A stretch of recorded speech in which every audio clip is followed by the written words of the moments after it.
70 years ago today, Allied forces dropped thousands of bombs on the historic German city of Dresden. Historians consider it one of the most controversial campaigns of the Second World War because civilians seem to have been targeted deliberately by British and American planes. The attack lasted for 3 days and killed around 25,000 people. Commemorations will take place in the city today. Among those taking part are two survivors who shared their experiences with us. Meine Eltern sind in diesem Keller erstickt. My parents suffocated in the cellar, and out of the 14 people there, I was the only survivor. Es war einfach unheimlich. It was terrifying. At first I thought it was the end of the war, but when it didn't stop, I believed it was the end of the world. Dass auf der Straße Trümmer, Trümmer, Trümmer waren. On our streets, all I saw was rubble, rubble, rubble, burned houses and people searching for loved ones. They had no belongings anymore, and the dead were everywhere. Well, another survivor of the attacks in Dresden is Victor Gregg, who was a prisoner of war when the bombings began, and we're very pleased that Victor is with us now. Very good morning to you, Victor. We were just hearing then some of the first-hand eyewitness accounts from those Germans who survived. Tell us how it was that you were in Dresden at that time. Well, I would presume they've already told you, but how was it? It was evil. I don't really know what you expect me to say when you say how was it. Thousands of fire bombs dropping all over the place, explosions, heat, fire. People screaming, people burning, people alight. Well, it wasn't. After about half an hour, it started developing into something which was really bad. It started off rather tame, actually. The first 5 or 10 minutes. The very first wave, as far as I can remember, the mosquitoes dropped the lights, the fairy lights, and then the first lot came over and dropped all these incendiaries. And then, of course, as wave after wave came over, so the impact got heavier.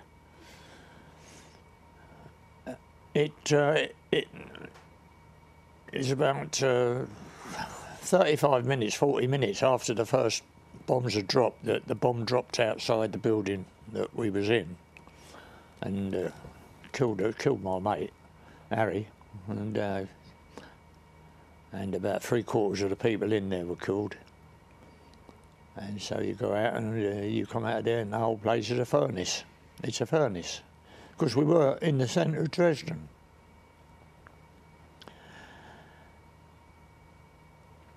And the wind hadn't grown up by that. The fire really, although it was, you know, bad, naughty, horrible, it was the second wave which really brought the tornado into being, because then they started dropping the 4,000 pound, you know, blockbusters and 4,000 pounds of napalm, which if it dropped anything within about 300 yards was immediately incinerated.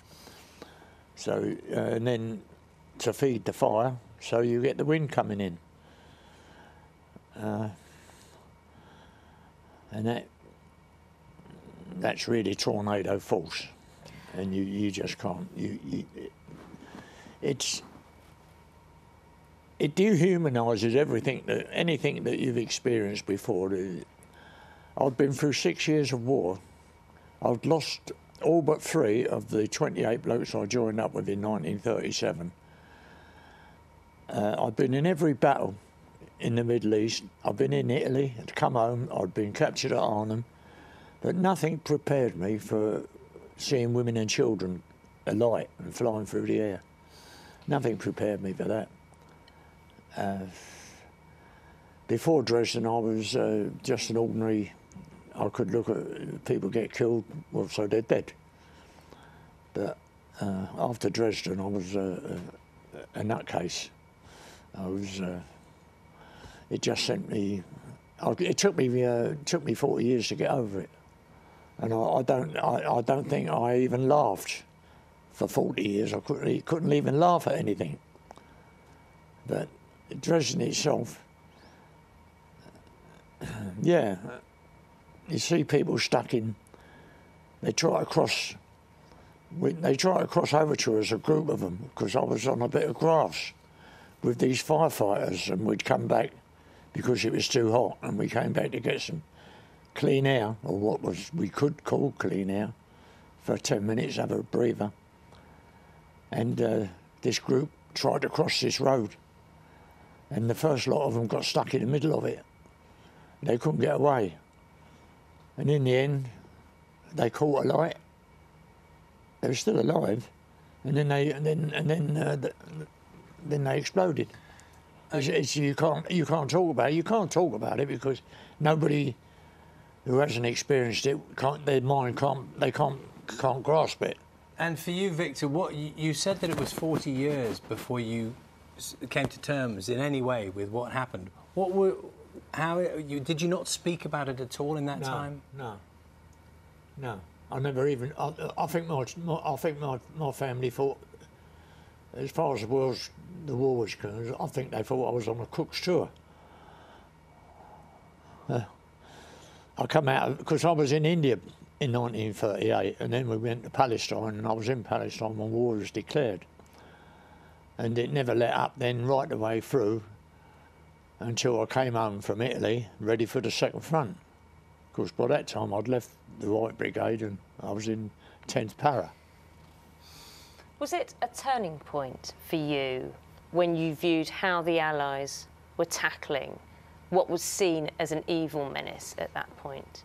I thought I never blamed the airmen. I never blamed them because they was the same as, I say, blokes in the Merchant Navy. They're putting their life at risk every time they went up, and they lost a lot of men, 55,000. But I said, and I still say, and I've said it in print and I've said it on broadcast, I'll never forgive the people who ordered those raids, and that goes for all of them, Churchill, Attlee, all of them. Whatever they can say. Because as soon as it came through, after about 2 weeks, and it started sinking in, because between that, they were still carrying on bombing other cities like this. And then, of course, they tried to put the blame on somebody else.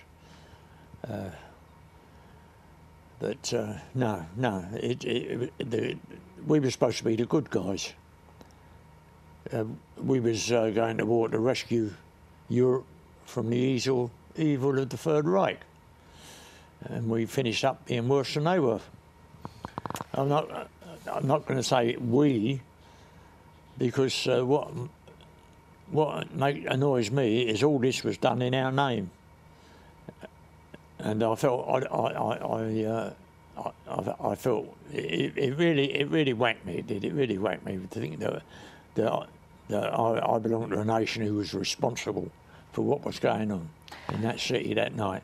Victor, would really like to thank you for sharing your experiences with us today. And I can report, you won't mind me saying, Victor, you're 95. 90, is it 90? You're 96. Is that right? 95? No. I've gone 95. I'm getting even older. Happens to us all. Well, I was going to say, I can report that Victor still has a very firm handshake. It's been a pleasure to meet you this morning. Thank you. Thank you so much. Thank you very much.